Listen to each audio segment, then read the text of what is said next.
శిష్యుడంట గుణం ఎరుగక చేదు ఆకులను తీసుకొని వచ్చేసాడు. వాటిని బాగా కట్ చేసేసాడు, చేసి ఆ కూరలో వేశాడు.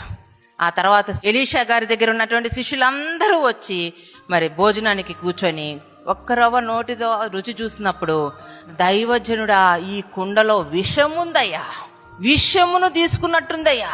చూడండి, ఎవరో చేసిన తప్పది. ఎవరు రుచి చూస్తున్నారు? అందరూ రుచి చూస్తున్నారు.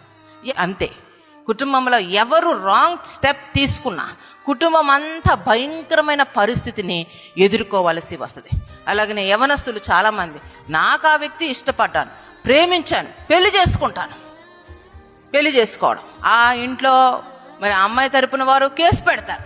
కేసు పెట్టినప్పుడు నువ్వు ఒక్కడివే వెళ్ళి ఆ పోలీస్ స్టేషన్లో కూర్చో, కుటుంబాన్ని అంతా పిలుస్తారు. అంటే నువ్వు చేసినటువంటి ఘనకార్యానికి నిన్ను గన్న తల్లి తండ్రి అందరూ పోయి పోలీస్ స్టేషన్లో కూర్చోవాలా? అర్థమవుతుందా? ప్రతి ఒక్కరు కుటుంబంలో ఉన్నవారు తీసుకున్న నిర్ణయాల విషయంలో బహు జాగ్రత్త.